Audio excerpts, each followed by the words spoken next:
Hello and welcome back to High Vibe Table Talks. I am your host, Rashawn Hargrave, and I am so excited to have you here today. I'm excited about today's content. It is a piggyback off of last week's episode because I was thinking about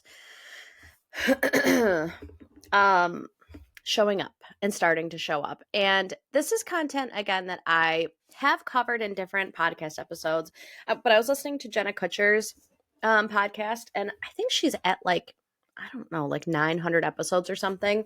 And I'm like, damn, 900 episodes worth of content. That's incredible. And the second thing I thought is, of course, she's talked about this stuff before. Of course, she's repeated stuff. Like, people who are listening to episode 2 may not be listening anymore. People that are listening now may not have listened to episode 57. I over the summer took a big break from listening to podcasts. And so just like with any other content, like it's there's two parts to it. Is that people don't always need education. Sometimes they need a reminder. And people are paying a lot less attention than you are. And so if it feels like it's repetitive for you, it probably is not for your audience. And also, even if it is repetitive, maybe it's the exact reminder that they needed. And so in last week's episode, we talked about bowing your head and moving your feet. And so as you are moving your feet, as you're starting to take action, what is going to show up? And that's fear. And so what I wanted to do today is I wanted you to picture a closet. Picture this like fabulous designer wardrobe. And that is fear's wardrobe. And so as you're going through and you're looking at all these different outfits, fear, and maybe it is Glenn Close in, is that?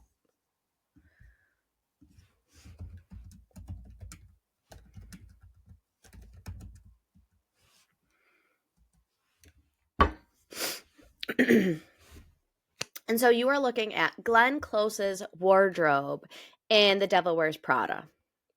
And Glenn Close is fear. And that is how she is showing up. And so we're going to talk a little bit about today what fabulous outfits fear has and how they show up. And then the second part is going to be, what do you do then? What do you do once you start to recognize these things are showing up? And so the first way that fear is showing up is in a form of shame. And so you're picturing this heavy black, maybe it's a fur piece that you can kind of like hide in. And so fear puts on shame of like, who am I? Maybe that's what you're telling yourself. Everyone's going to laugh at me. Having all these eyes on me, like that's so embarrassing. Who do you think you are? And so it's just all of these like shame, shame, shame. And so you just get to hide in your big, comfy fur coat that just feels so cozy. And that's how fear is showing up today.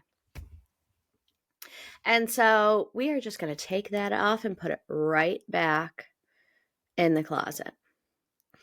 And so then fear says, okay, well, what about this? And it is showing up as procrastination. And so it is this coat, this trench coat that has all these different pockets because there are so many things that you could be doing instead of taking action. Like, look at this fun little pocket that has a little doodad in it. And why don't you take time thinking about that? And oh, look at this note that I found for my 10-year-old that she wrote me. And let me just think about how wonderful that is and maybe scroll through some pictures.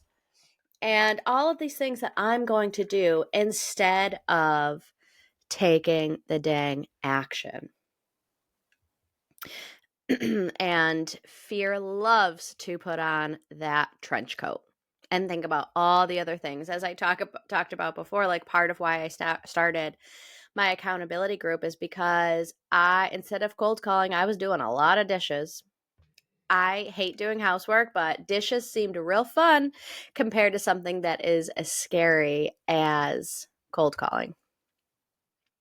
So what are we going to do now? We're going to take off that trench coat, put it right back, and we are going to pull off this fabulously tailored to perfection suit. It is a power suit. You feel wonderful. Everything is absolutely perfect on it. And now you could start to take action because it's perfect. But you did maybe that like color theory where it's like, oh, what color's good for my skin tone? And it's just a hue off. Maybe it's cool and you need to be warm. Maybe it's a jewel tone and you need it to be paler. I haven't done that, but and so it's not quite right. And so maybe you'll keep looking, or you'll fix this or change that or hem it just a little bit differently. And instead of taking action, you're trying to make this suit that is already wonderful and exactly what you need to do the thing. It's just not quite perfect yet. And so that is fear showing up as perfectionism. When I have the perfect suit, then I'll take action. When I have the perfect caption, then I will take action. And we just need to show up imperfectly. Like, I would rather see someone showing up imperfectly than, like, I would rather see someone in the messy middle than see that perfect image at the end. And so just go take the action. So we're going to take off the perfectionism suit and we are going to put that back.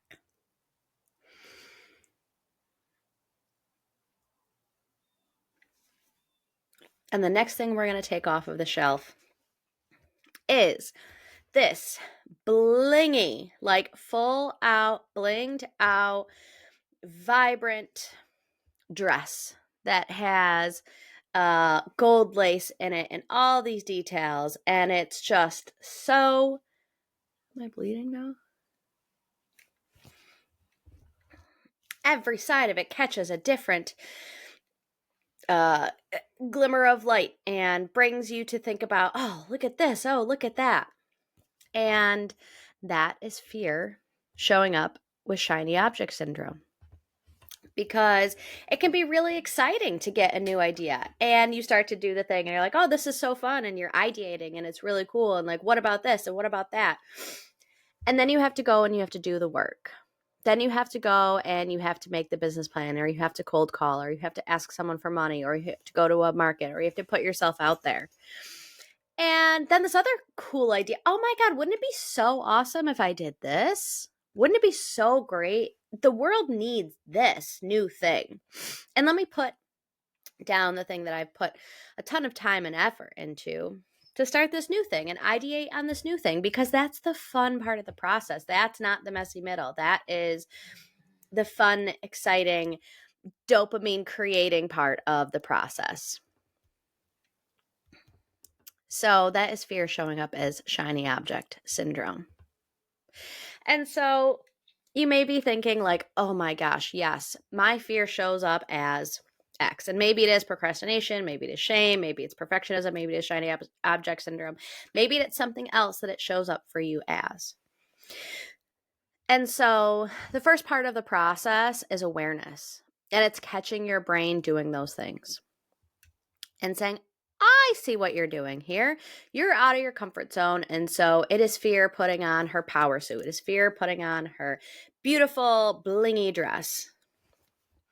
But we're going to put it back. So the first part of the process that you need to do is be aware. And so that's where like meditating and being quiet and sitting with yourself is really important, because it starts to bring awareness to all of those conversations that are going on in your head.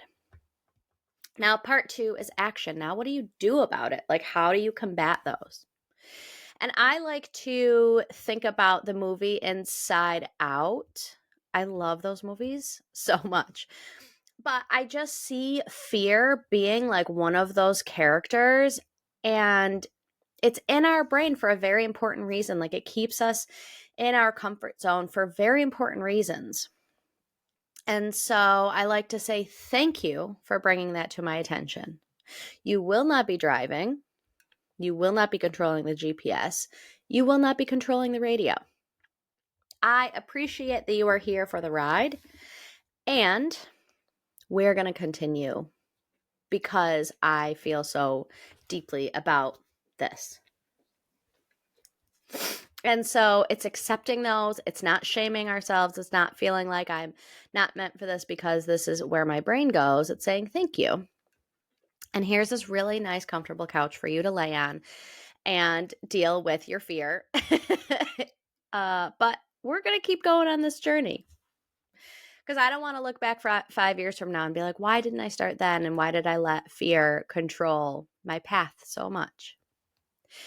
And the next part is finding a mantra that gets you back in the zone. You know, when I'm cold calling, I love the mantra, sales is a commitment to my calling. Like, I feel so called to be on this journey and on this path, and sales is me committing to that, me committing to saying, I'm going to show up because there are people out there that need what I offer. And I'm going to show up before all of the recognition comes because that's what has to come first. And I'm committing to it. And so finding a mantra that gets you in the right headspace, that connects you to your why, that feels really grounded, and lets that fear take a seat. Hey.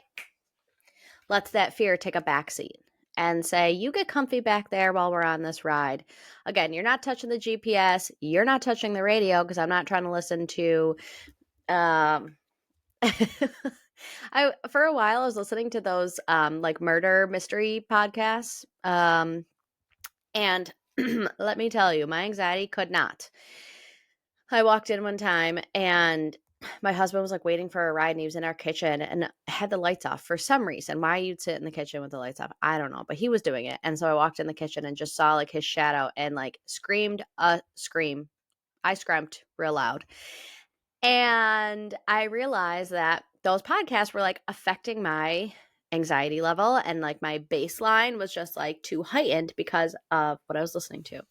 So again, fear's not putting on my favorite murder podcast. She is putting on Jen Sincero. She's putting on Taylor Swift. She's putting on all the exciting and poppy and lift you up and get you in the mood type of songs, and put in the GPS where we want to go. So I hope you enjoyed taking a stroll through Fear's Closet. Glenn Close, thank you so much. But we won't be putting any of those outfits on. We are going to put on our messy middle, our doing the damn thing outfits. I haven't worn it in a while, but when I would do manifesting calls, I used to do Millionaire Morning Mindset calls with my groups, and I would wear my rich bitch kimono. And it just was this sweater that just made me feel like it was so luxurious, and like I was going out and I was going to rule the world because that's what I decided I wanted to do. So I want you to take off all of Fear's outfits and put on your rich bitch kimono today. So thank you for listening. I hope this was helpful. And until next time, remember that big dreams and small steps will transform your life.